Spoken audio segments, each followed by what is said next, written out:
ஓம் தத்புருஷாய வித்மகே வக்ரதுண்டாய திமகி தன்னோ தந்தி பிரசோதயாத். அனைவருக்கும் எனது அன்பார்ந்த வணக்கங்கள். நான் உங்கள் ராஜாமணிகண்டன். வரவிருக்கின்ற குரோதி ஆண்டில் தனுசு ராசி அன்பர்களுக்கு எப்படி இருக்க போகிறது? இந்த சோபகிருத ஆண்டு தாங்கள் ஒரு நிம்மதி பெருமூச்சு விட்டது போல் ஒரு சுமூகமான ஒரு ஆண்டாகத்தான் இந்த நாள் வரை சென்று கொண்டிருக்கிறது. என்றாலும் இந்த வரவிருக்கின்ற குரோதி ஆண்டில் அதைவிட பன்மடங்காக நீங்கள் ஒரு முயற்சிகளில் வெற்றி பெறக்கூடிய, வாழ்வில் சந்தோஷங்களை அனுபவிக்கக்கூடிய, முன்னேற்ற பாதையில் செல்லக்கூடிய ஒரு ஆண்டாகத்தான் இந்த குரோதி ஆண்டு அமைய இருக்கிறது. பொதுவாக தனுசு ராசி அன்பர்கள் வாழ்வில் அனைத்து விஷயங்களிலுமே போராடித்தான் ஒவ்வொரு விஷயத்தையும் அடைந்து அனுபவித்து கொண்டிருக்கிறார்கள். அவர்களுக்கெல்லாம் இனி வருகின்ற காலங்கள் அனைத்துமே ஒரு பொக்கிஷமான ஆண்டுதான் என்று சொல்ல வேண்டும். இந்த குரோதி ஆண்டிலே சித்திரை மாதம் 18ஆம் தேதி, அதாவது மே 1ஆம் தேதி, குரு பகவான் இதுவரை பூர்வ புண்ணியஸ்தானம் என்று சொல்லப்படக்கூடிய மேஷ ராசியிலிருந்து ரிஷப ராசிக்கு, அதாவது ருணரோக சத்ரு என்று சொல்லப்படக்கூடிய 6ஆம் இடத்திற்கு இடம்பெயர்ந்து செல்கிறார். குரு பகவான் 6ஆம் இடத்திற்கு செல்கிறார். இதனால் இந்த ஆண்டு நமக்கு என்ன நடக்க இருக்குமோ என்ற அச்சம் இந்த தனுசு ராசி அன்பர்களுக்கு அவசியம் இல்லை. அவர் அமர்ந்த ஸ்தான பலத்தை விட அவர் பார்க்கின்ற திவ்ய பார்வையானது மிகவும் 100% பலமோடு விளங்குகிறது. அவர் எங்கெல்லாம் பார்க்கிறார்? தனுசு ராசிக்கு 2ஆம் இடம் என்று சொல்லப்படக்கூடிய தன குடும்ப வாக்குஸ்தானத்திலே அவருடைய 9வது பார்வை பதிகிறது. 12ஆம் இடம் அயன சயன போகஸ்தானம், அந்த இடத்திலே அவருடைய 7வது பார்வை பதிகிறது. 10ஆம் இடம் என்று சொல்லப்படக்கூடிய தொழில் ஸ்தானத்திலே அவருடைய 5வது பார்வை அங்கு பதிகிறது. இதுபோல் 10ஆம் இடம், 12ஆம் இடம், 2ஆம் இடத்தில் அவருடைய திவ்ய பார்வையானது பதிவதனால் அதிலிருந்து கிடைக்கக்கூடிய அளப்பரியான பலன்களை நீங்கள் அனுபவிக்கத்தான் வேண்டும் என்பதுதான் உண்மை. ஸ்தான பலத்தை விட அவருடைய பார்வை பலம் 100% பன்மடங்கு வலிமையானது என்பதை நீங்கள் முதலில் புரிந்து கொள்ள வேண்டும். எனவே நீங்கள் 6ஆம் இடத்திலே குரு பகவான் சஞ்சாரம் செய்து கொண்டிருப்பதனால் நமக்கு இன்னல்கள் நேர்ந்து விடுமோ என்ற அச்சம் இந்த தனுசு ராசி அன்பர்களுக்கு வேண்டாம். என்றாலும் சிறு சிறு சங்கடங்களையும் சவால்களையும் நாம் சந்தித்துதான் ஆக வேண்டும். என்றாலும் 3இல் இருக்கக்கூடிய சனி பகவான் அனைத்து சவால்களையும் சங்கடங்களையும் முறியடித்து உங்களுக்கு வெற்றிகளை கொடுக்கக்கூடிய மூல திரிகோண வீட்டிலே கும்பராசியிலே ஆட்சி கட்டிலில் அமர்ந்து சஞ்சாரம் செய்து கொண்டிருக்கிறார்.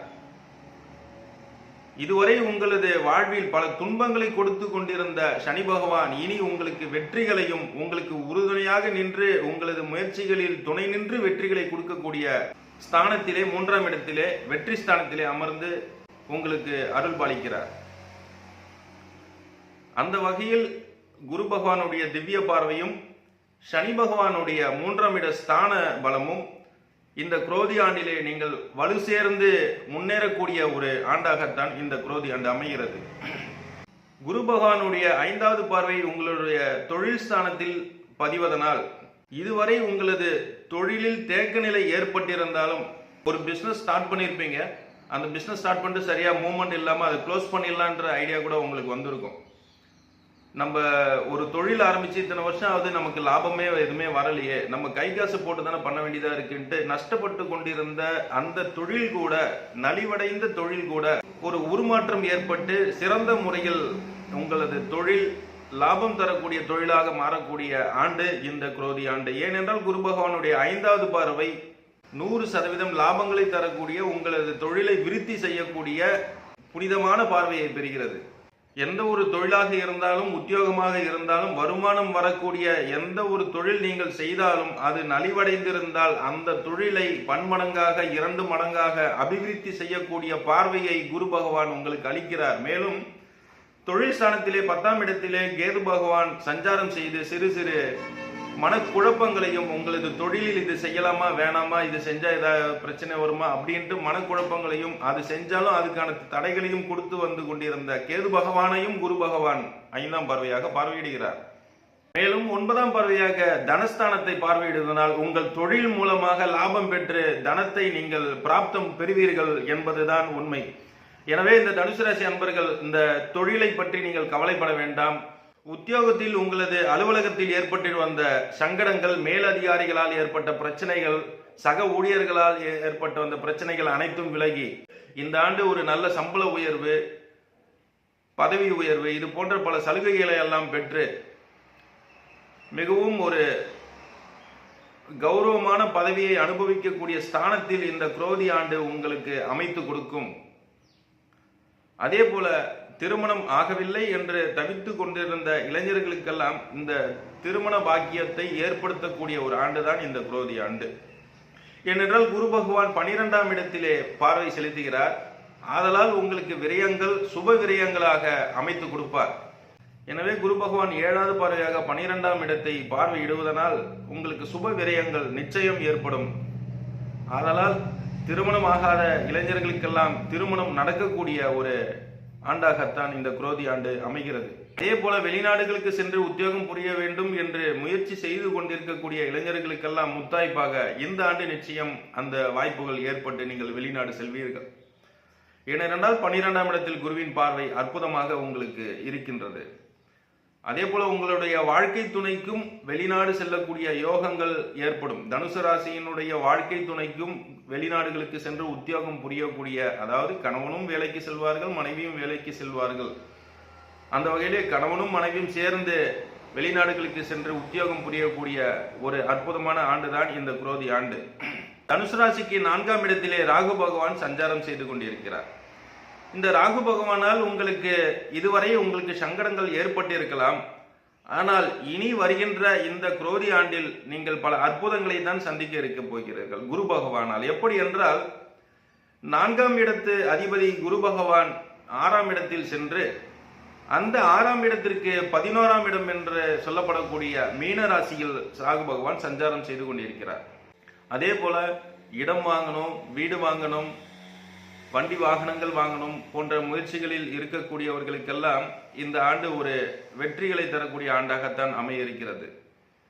வண்டி வாகனம் கண்டிப்பா வாங்குவீங்க, ஒரு இடம் வாங்குவீங்க, வீடு வாங்குவீங்க. இது போன்ற சூழ்நிலைகள் எல்லாம் இந்த குரோதி ஆண்டில் ஏற்படும். 4ஆம் இடத்திலே ராகு பகவான் சஞ்சாரம் செய்து கொண்டிருப்பதனால் சிறு சிறு தடைகள் உங்களுக்கு இதற்கு முன்னர் ஏற்பட்டிருந்தாலும் குரு பகவான் 6ஆம் இடத்திற்கு சென்று அவருக்கு 11ஆம் இடமான, அதாவது ரிஷபராசிக்கு 11ஆம் இடம் இந்த மீன ராசி, அங்கேதான் ராகு சஞ்சாரம் செய்து கொண்டிருக்கிறார். அப்படி என்றால் குருவுக்கு லாபஸ்தானத்தில் ராகு பகவான் நின்று இனி சஞ்சாரம் செய்ய இருக்கிறார். அந்த வகையில் பார்க்க போனால் இந்த 4ஆம் இடத்து காரகத்துவம் உங்களுக்கு வண்டி வாகனம் வீடு போன்ற வசதிகளை ஏற்படுத்தக்கூடிய ஒரு ஆண்டாக இந்த குரோதி ஆண்டு உங்களுக்கு அமைய இருக்கிறது. எனவே இந்த குரோதி ஆண்டு உங்களுக்கு சிறப்பான ஒரு ஆண்டாகவே இருக்கிறது. 3ஆம் இடத்திலே சனி பகவான் ஆட்சி கட்டிலில் அமர்ந்து உங்களுக்கு முயற்சியில் துணை புரிந்து அருள் புரிகிறார். 4ஆம் இடத்திலே இருக்கக்கூடிய ராகு பகவான் குரு பகவானுக்கு லாபாதிபதியாக அமர்ந்து சகலவிதமான லாபங்களையும் உங்களுக்கு கொடுக்க இருக்கிறார். 6ஆம் இடத்திலே குரு பகவான் சஞ்சாரம் செய்து கொண்டிருந்தாலும் அவருடைய திவ்ய பார்வையானது உங்களுக்கு சகலவிதமான செல்வங்களையும் அருட்கடாட்சத்தையும் அள்ளி தருகிறது. கேது பகவான் என்னதான் 10ஆம் இடத்திலே சஞ்சாரம் செய்து கொண்டிருந்தாலும் 5ஆம் பார்வையாக குருவின் பார்வை பதிவதனால் தொழிலிலும் சரி, கர்மஸ்தானம் என்று சொல்லப்படக்கூடிய அனைத்து காரகத்துவமும் புனிதத்துவம் பெறுகிறது. எனவே நீங்கள் அனுபவித்து வந்த அந்த கர்மங்கள் எல்லாம் குறைந்து இனி சுபத்துவங்களாக மாறக்கூடிய ஒரு ஆண்டாகத்தான் இந்த குரோதி ஆண்டு அமைகிறது. எனவே இந்த தனுசு ராசி அன்பர்கள் கும்பகோணத்தில் அருகாமையில் உள்ள ஆலங்குடி குரு பகவான் ஆலயத்திற்கு சென்று அங்கே குரு பகவானையும் அம்மையப்பனையும் வழிபட்டு வாருங்கள். மேலும் இந்த ஆலங்குடி குரு பகவான் ஒரு மௌன குரு என்று சொல்லப்படக்கூடியவர். அதே தஞ்சாவூருக்கு அருகாமையில் உள்ள தென்குடி திட்டை அவர் ராஜகுரு என்று சொல்லப்படுகிறார். அங்கே சென்று குரு பகவானை வழிபட்டு வருவதனால் உங்களுக்கு சகலவிதமான செல்வங்களையும் வாரி வழங்குவார். நீங்கள் வாழ்க்கையில் எதிர்பார்த்த உங்கள் முயற்சிகளில் வெற்றி பெறக்கூடிய, நீங்கள் எதையெல்லாம் நினைத்து கொண்டிருக்கிறீர்களோ அதில் அடையக்கூடிய ஒரு சுபத்துவத்தை குரு பகவான் உங்களுக்கு வாரி வழங்குவார். சனி பகவானும் உங்களுக்கு அனைத்து அருட்கடாட்சத்தையும் வழங்குகிறார். எனவே திருநள்ளாறு சென்று சனி பகவானையும் வழிபட்டு வந்தால் உங்கள் வாழ்க்கையில் நீங்கள் வெற்றி பெறுவீர்கள். மேலும் நீங்கள் விநாயக பெருமானை வழிபட்டு வருவதனால் சகலவிதமான சங்கடங்களிலிருந்து விடுபட்டு வெற்றிகளையும் செல்வங்களையும் அருட்கடாட்சத்தையும் பெற்று சீரும் சிறப்புமாகவே வாழ்வீர்கள். நன்றி, வணக்கம்.